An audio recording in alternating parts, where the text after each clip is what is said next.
കഴിഞ്ഞ ദിവസത്തെ വീഡിയോയിൽ നമ്മൾ ബിരിയാണിക്ക് വേണ്ട മസാലയാണ് ഉണ്ടാക്കിയത്. അത് കണ്ടിട്ടില്ലാത്തവർ അതിൻ്റെ ചാനൽ ആ വീഡിയോൻ്റെ ലിങ്ക് ഡിസ്ക്രിപ്ഷൻ ബോക്സിൽ കൊടുക്കാം. ഇന്ന് നമുക്ക് ബിരിയാണി ഉണ്ടാക്കാൻ വേണ്ടിയിട്ട് ആദ്യം നെയ്ച്ചോറ് എങ്ങനെ ഉണ്ടാക്കുന്നതെന്ന് നോക്കാം. ഒരു പാൻ ചൂടാവുമ്പോൾ അതിലോട്ട് 3 ടേബിൾ സ്പൂൺ നെയ്യ് ഒഴിക്കുക. ശേഷം ഒരു 2-3 ടേബിൾ സ്പൂണ് ഡാൽഡയോ സൺഫ്ലവർ ഓയിലോ ഒഴിച്ചെടുക്കണം. അത് ചൂടാവുമ്പോൾ അതിലോട്ട് 2 പീസ് പട്ട, 3 ഏലക്കായ, 3 കരാമ്പൂവ്, ഒരു പട്ടയുടെ ഇല, ബേ ലീഫ് എന്ന് പറയുന്നതും കൂടെ ഇട്ട്, പിന്നെ ശേഷം ഒരു 1/4 ടേബിൾ സ്പൂൺ വലിയ ജീരകം, ഇവയെല്ലാം ഇട്ട് നന്നായി മിക്സ് ചെയ്ത് ഒന്ന് മൂപ്പിച്ച് എടുക്കണം. ശേഷം അത് നന്നായി മിക്സ് ചെയ്ത് അതിലോട്ട് ഒരു സവാള കനം കുറഞ്ഞ് ചെറുതായി അരിഞ്ഞതും കൂടെ ഇട്ട് നന്നായി ഇളക്കി ആ ഉള്ളിനെ ഒന്ന് മൂപ്പിച്ചെടുക്കണം. അതായത് ഒന്ന് വാട്ടിയെടുക്കണം. ശേഷം അതിലോട്ട് നമ്മൾ കഴുകി വാർത്തു വെച്ച ജീര റൈസ് ഇട്ട് നന്നായി മിക്സ് ചെയ്ത് എടുക്കണം. ഈ സമയം തന്നെ ഈ ബിരിയാണിയിലോട്ട് ആവശ്യമായ വെള്ളം കൂടെ നമ്മൾ അടുത്ത സ്റ്റൗവിൽ വെക്കേണ്ടതാണ്. ഇപ്പോൾ 2 ഗ്ലാസ് അരിയാണ് എടുത്തിരുന്നെങ്കിൽ 4-4.25 ഗ്ലാസ് വെള്ളം നമ്മൾ അപ്പുറത്തെ സ്റ്റൗവിൽ തിളപ്പിക്കാൻ വേണ്ടിയിട്ട് വെക്കണം. അരികൾ തമ്മിൽ ഒട്ടിപ്പിടിക്കാതിരിക്കാൻ വേണ്ടിയിട്ടാണ് ഇതുപോലെ അരി ഒന്ന് മിക്സ് ആക്കി എടുക്കുന്നത്. ഒന്ന് ചൂടാക്കി എടുത്താൽ മതി.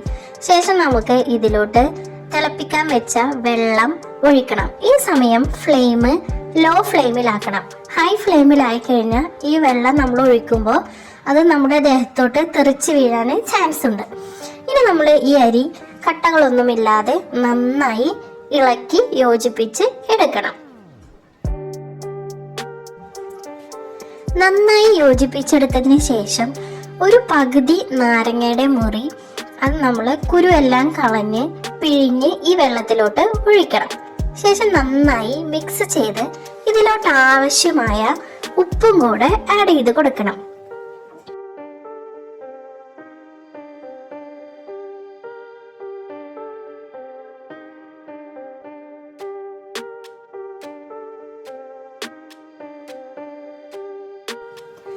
നന്നായി മിക്സ് ചെയ്തെടുക്കണം. ഈ നാരങ്ങാനീരും നമ്മൾ ആഡ് ചെയ്ത ഉപ്പും എല്ലാം ഒരുപോലെ എല്ലാ ഭാഗത്തേക്കും എത്തുന്ന രീതിയിൽ നന്നായി മിക്സ് ചെയ്ത് അടച്ച് വെച്ച് കുക്ക് ചെയ്ത് എടുക്കണം.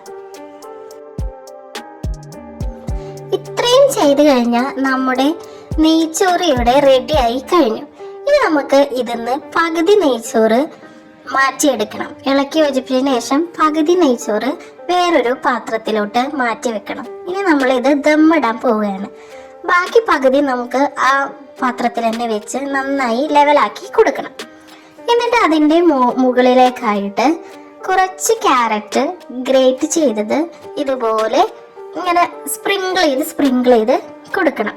അതിന് മുമ്പായി ഒരു 1/2 ടേബിൾ സ്പൂണ് നെയ്യ് ഒന്ന് ചുറ്റിച്ചൊഴിക്കണം. എന്നിട്ട് ഗ്രേറ്റ് ചെയ്ത ക്യാരറ്റും കൂടെ ഒന്ന് വെതറി കൊടുക്കണം. അത് കഴിഞ്ഞ് ചെറുതായി അരിഞ്ഞു വെച്ച മല്ലിയിലയും കൂടെ ഇങ്ങനെ ഇട്ട് കൊടുക്കണം. പിന്നീട് കുറച്ച് ഗരം മസാല ഒരു നുള്ള് എടുത്താൽ മതി. അതും കൂടെ ഇതുപോലെ ചുറ്റിച്ച് ഇട്ട് കൊടുക്കണം. ഇനി ഈ ചോറിൻ്റെ മുകളിലോട്ടായി നമ്മൾ നേരത്തെ തയ്യാറാക്കി വെച്ച മസാല, ചിക്കൻ മസാല ഇട്ട് കൊടുക്കണം. ചിക്കൻ മസാല എല്ലാം ചോറിൻ്റെ മുകളിലായി നിരന്ന് വരുന്ന രീതിയിൽ ഫുള്ളായി ഇട്ട് കൊടുക്കണം. ഇത് ഒരുപാട് ചോറുണ്ടെങ്കിൽ ഈ പ്രൊസീജിയർ ലെയറായിട്ട് നമുക്ക് ചെയ്യാവുന്നതാണ്. ഇതിപ്പോൾ കുറച്ച് ചോറുള്ളത് കൊണ്ട് നമ്മൾ ഒറ്റ ലെയറായിട്ടാണ് ചെയ്യുന്നത്. മസാല എല്ലാം ഇതുപോലെ ചോറിന് മീതെ നിരത്തി വെച്ച് കഴിഞ്ഞാൽ ബാക്കി വന്ന നെയ്ച്ചോറും കൂടെ അതിൻ്റെ മുകളിലിട്ട് നേരത്തെ ചെയ്ത അതേ സെയിം പ്രൊസീജിയർ വീണ്ടും ചെയ്യണം. അതായത് ചോറിൻ്റെ മേലെ ഗരം മസാല, കുറച്ച് ക്യാരറ്റ്, നെയ്യ്, ചെറുതായി അരിഞ്ഞു വെച്ച മല്ലിയില, പിന്നെ വറുത്ത് കോരി മാറ്റി വെച്ച് കഴിഞ്ഞ സവോള, അണ്ടിപ്പരിപ്പ്, മുന്തിരി എല്ലാം കൂടെ ഇട്ട് നമുക്ക് ഇത് മുകളിൽ ഗാർണിഷ് ചെയ്തെടുക്കാവുന്നതാണ്. ശേഷം ഇതിനെ അടച്ച് വെച്ച് നമുക്കൊരു സിമ്മിൽ ഒരു 2-3 മിനിറ്റ് നേരം വെച്ച് കഴിഞ്ഞാൽ നമ്മുടെ കിടിലൻ ബിരിയാണി ഇവിടെ റെഡി ആയിട്ടുണ്ട്. അപ്പം എല്ലാവരും ഉണ്ടാക്കി നോക്കി ഫീഡ്ബാക്ക് അറിയിക്കണം. എല്ലാവരും ലൈക്കും കമൻറ്റും സബ്സ്ക്രൈബും ചെയ്യണം.